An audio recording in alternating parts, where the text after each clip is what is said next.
खुलुमबाय लोगोफोर, नोंथांमोनखौ एनबि ब्रह्म चेनेलनिफ्राय बयनिसिमबो गोजोन फुंबिलिनि गाहाम हामलायथि बावहरग्रोनाय जाबाय।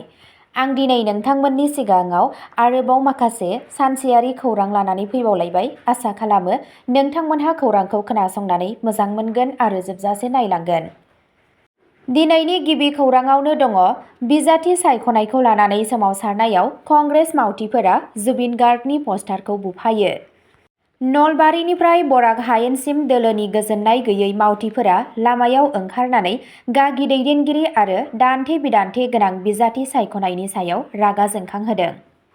नलबारिनिफ्राय अशोक शर्मा आरो बरखेत्रीनिफ्राय दिगन्त बर्मननि मुं थिसननायखौ हेंथा खालामनानै रागा जोंनानै खामानि मावग्राफोरा मावख'आव हाबहैयो आरो फार्निचारखौ खहा खालामो।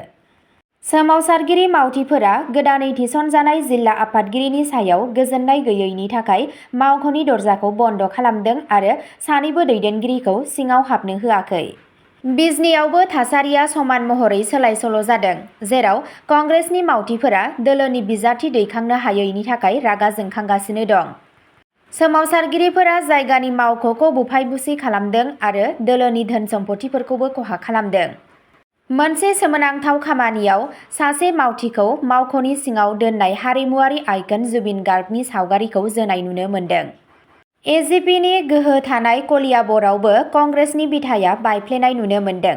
दोलोनि बे मासिखौ रायजो दलनो गथायनायनि थिरांथा लानायनि उनाव रोजा रोजा गुदि थाखोनि मावथिफोरा दोलोखौ नागारबाय।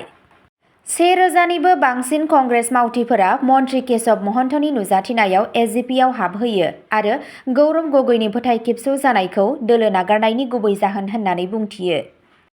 गुबुन मोनसे खौराङाव दङ हान्थामेला बिफाननि मन्त्रि चरण बर', बिपिएफनि रिहन दैमारिया उदालगुरि जिल्लायाव नमिनेसन गथायबाय। आसामनि हान्थामेला बिफाननि मन्त्रि चरण बर'आ 47 नं माजबाद बिधान सभा बिसायख'थिनि थाखाय मुं थिसनबाय, जेराव बारग' आसाम पिएचइ मन्त्रि रिहन दैमारिया बिपिएफनिफ्राय 46 नं उदालगुरि बिधान सभा बियाबनि थाखाय नमिनेसन गथायबाय। सानैबो उदालगुरियाव। मुं थिसननाय समाव सानैबो बिजाथिजों आसामनि मन्त्रि जयन्त मल्ल बरुवायाबो दंमोन। मुं थिसननायनि सिगां फोथाराव गोहो दिन्थिनाय जादों। बिजाथिलाइ गथायनायनि सिगां बिपिएफ आरो इउपिपिएलआ उदालगुरियाव मोनसे गिदिर हानजा सुरनाय हाबाफारि लायो, जेराव बियाबनि गुबुन गुबुन जायगाफोरनिफ्राय हेफाजाब होगिरिफोरा बाहागो लायो आरो फैबाय थानाय फोसावदिंनायनि थाखाय गोख्रों देंखो गायसनो। 46 नं उदालगुरि बियाबनि बिसायख'थिया मोनसे जुनियायै बादायारि दावहाथिलि महरै महर लागासिनो दं। सुक्रुबाराव इउपिपिएलनि दिपेन बर'आबो बे एखे मासिनि थाखाय मुं थिसनो। बर'जों लोगोसे आसामनि मन्त्रि इउजि ब्रह्म आरो इउपिपिएलनि आफादगिरि प्रमद बर' बिथांमोनहाबो नमिनेसन दाखिल खालामनाय समाव नुजाथिदों। बे मासिनि थाखाय दोलोनि खोथा होनायखौ नुनो मोननाय जादों। गुबुन मोनसे खौराङाव दङ इउपिपिएलआ एनडिएजों सोमोन्दो सिफायबाय, उदां महरै बिधान सभा बिसायख'थि गेलेगोन। मोनसे सोमोनांथाव जाथायाव इउपिपिएलआ रोखा खालामना होयो दि दोलोआ बिजेपिजों सोमोन्दो सिफायबाय आरो दा एनडिएनि बाहागोदारि नङा, नाथाय बिधान सभा बिसायख'थिखौ गाव हारसिंनो गेलेगोन।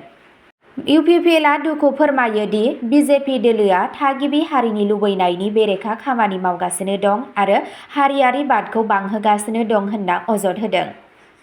खौरांगिरिफोरजों रायज्लायनायाव इउपिपिएलनि लेङाइ आफादगिरि आरो क'क्राझार साइन्स कलेजनि आजिरा लानाय प्रिन्सिपाल ड आर.एन. सिन्हा बिथाङा बुङो दि बिजेपि दोलोआ हारियारि राजखान्थिखौ बांहोबोगासिनो दं आरो मुसलमानफोरखौ नाख्रेब खालामबोगासिनो दं। बिथाङा हादोरसानि बिजेपि दोलोनि आफादगिरि दिलीप शइकियाखौ मुसलमानफोरनि हेंथायै बाथ्रा बुंनायनि थाखाय आरो बिथांमोनखौ होखारनो बिथोन होनायनि थाखाय सोंखारियो। सिन्हा बिथाङा बुङो दि बिजेपि दैदेननाय हादरसा सरकारा हादोरसाखौ सोलायनो थाखाय दाबि खालामबोगासिनो दं, नाथाय बियो गोबां बोसोर सोलिबोनाय जेंनाखौ सुस्रांनो हायाखै आरो गोबां दाहारनि बजाजों हादोरसाखौ खैफोदाव खोख्लैगासिनो दं। बिथाङा बेखौबो बुङो दि हादोरसा सरकारा महरगिरि जुबिन गार्गखौ न्याय होनो आरो मोनद' हारिफोरनो एसटिनि मान होनायाव फेलें जादों। गुबुन मोनसे खौराङाव दङ उदखारि हानजाफोर गाग्लोबनायनि उनाव 4 पुलिस कामान्ड' जोखोम। तिनिसुकिया जिल्लानि जागुनाव आसाम पुलिस कामान्ड' बादायाव सन्देह गोनां आलफा आइ उदखारि हानजाफोरा गाग्लोबनायनि उनाव 4 पुलिस कामान्ड' जोखोम जायो। बिग्रायारि दैदेनगिरि सुरेश गगৈ आरो सौरभ असमनि दैदेननायाव सन्देह गोनां आलफा आइ उदखारिफोरा हर गेजेराव बादायाव गाग्लोबनानै ग्रेनेड खुबैयो आरो उनाव गुलि गावनानै गाग्लोबो। रैखाथि हानजाफोरा फिन साजा होनायनि राहा लादोंमोन, जायनि उनाव गुलि गावनाय जादों, जेराव 4 पुलिस कामान्ड'फोरा जोखोम जायो। जोखोम जानाय कामान्ड'फोरनि सिनायथिखौ चित्तरन्जन मिलि, देबाशिष बरा, रबि गौर आरो जंबस मारक होनना मिथिनो मोननाय जादों। बिथांमोनखौ डिब्रुगड़नि आसाम मेडिकेल कलेज आरो हस्पिटालाव लांनाय जादों। गोजौ थाखोनि पुलिस बिबानगिरिफोरा जागुनाव सौहैयो। फारसेथिं गाग्लोबनायनि उनाव उफ्रा पुलिसफोरखौ दैथायहरनाय जादों। गुबुन मोनसे खौराङाव दङ छत्तीसगढ़ रपवे जाब्रबथाय। ट्रली जाब्रबथायाव सासे आइजोनि जिउ खहा, 6 जोखोम। मोनसे दुखुनांथाव जाथायाव रबिबारखालि छत्तीसगढ़नि महासमुंद जिल्लानि मोनसे हाजो थिखिनि मन्दिरनिफ्राय गाहायाव फैनाय समाव गंसे रपवे ट्रलिया जाब्रबथायाव सासे आइजोनि जिउ खहा जायो आरो 6 सुबुंफोरा जोखोम जायो। मावख'आरिफोरा फोरमायनाय बादिब्ला ट्रलिया 200 निफ्राय 300 फुट गोजौनिफ्राय गोग्लैदों। जाथायजों भुगिनांनाय सुबुंफोरा 9 सान सोलिबाय थानाय नवरात्रि फोरबोनि समाव बागबारा तहसिलनि कल्लारी भीमक'ज गामिनि मोनसे हाजो सायाव थानाय कल्लारी माता मन्दिराव फुजा खालामनो फैदोंमोन। 1100 फुटसो गोजौआव थानाय हाजो थिखिनि मन्दिरनि खाथियाव दावबायनो थाखाय सिबियारिफोरा बे रपवेखौ गुवारै बाहायो। रायपुरनि सासे 28 बोसोर बैसोनि आइजोआ जायगायावनो जिउ गोमायो, लोगोसे 6 गुबुन सुबुंफोरा जोखोम जायो।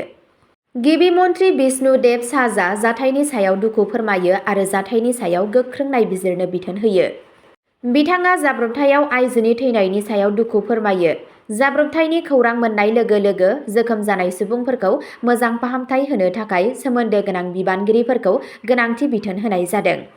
जाथायनि सायाव गुवारै नायबिजिरनाय जागोन आरो दायनिगिरि सुबुंफोरा बारग'नाय जानाय नङा होनना बिथाङा बुङो। गुबुन मोनसे खौराङाव दङ इरानआ इजराइलाव मिसाइल गाग्लोबदों, गोबां जोखोम। दुंहाव थासारि बांहोनानै इरानआ 21 मार्चखालि खोला इजराइलाव मिसाइलजों गाग्लोबदों, जेराव दिमना आरो अराद सोहोरफोरखौ गोहोम खोख्लैनायनि सिगां अख्राङाव मोनसे गिदिर अरनि गला बारनाय नुनो मोन्दोंमोन। बे गाग्लोबनायखौ इजराइलआ सिगां इराननि नातान्ज निउक्लियार एनरिचमेन्ट फेसिलिटिखौ नोजोर होनायनि खिथेर महरै खालामनाय जादों होननानै सान्दों। हरनायनि जाहोनाव गोबां बिल्डिंफोरा बायफ्लेनानै गोबां खहा जादों। इजराइलनि गाहाय पारमाणबिक बिजिरसं मिरुनिफ्राय 20 किल'मिटारसो गोजानाव थानाय दिमनाया गावनि मावखान्थियारि गोनांथिनि सायाव जर'खायै जिंगा सिदों। मिसाइलफोरा सौग्रावनाय समाव थागिरिफोरा गाव गावनि न'नि सिङाव दंमोन, जेराव नुथायफोरा दरजा आरो खिरखिनि फ्रेमफोरा बेरफ्रुदों आरो गोहोमनि जाहोनाव गावारि बेसादफोरा खहा जादों। गिबि फिन्नाय होगिरिफोरा फोरमायनाय बादिब्ला आरादआव सा 84 सुबुंफोरा जोखोम जादों, बेनिनो सा 10आ गोब्राब हालोदाव दं आरो सा 33 सुबुंफोरा दिमनायाव जोखोम जादों। दिमनायाव जोखोम जानाय सुबुंफोरनि गेजेराव सा 10 बोसोर बैसोनि हौवासा दंमोन, जाय गोब्राबै चररा जोखोम जादों आरो सासे 40 बोसोर बैसोनि आइजोआबो दंमोन। गुबुन मोनसे खौराङाव दङ काटार हेलिकप्टार जाब्रबथाय। गेजेर सानजायाव दुंहाव थासारिनि गेजेराव टेकनिकेल गाज्रि जानायनि जाहोनाव मिलिटारि हेलिकप्टारआ फेल। 6 सुबुंनि जिउ खहा, सासे गोमाना दं। गल्फ हादोरनि रैखाथि बिफानआ फोरमायनाय बादिब्ला रबिबारखालि काटारनि दैयाव जानाय हेलिकप्टार जाब्रबथायाव 6 सुबुंनि जिउ खहा जायो। नागिरनाय आरो रैखाथि होनाय खामानिया सोलिबाय थानायनि जाहोनाव सासे सुबुङा दासिमबो गोमाना दं। नखर बिफाननि बादिब्ला जाब्रबथायनि समाव सा 7 सुबुंफोरा जाहाजाव दंमोन। थैनाय सुबुंफोरनि गेजेराव सासे रौनियाजों लोगोसे सा 3 तुर्की हादोरनि नोगोरारिफोर आरो सा 3 काटारनि रौनियाफोर दं। दासिम सा 6 सुबुंनि गोथै सह'खौ बोखांनो हानाय जादों आरो रैखाथि हान्जाया 7थि सुबुंखौ गोख्रोङै नागिरगासिनो दं।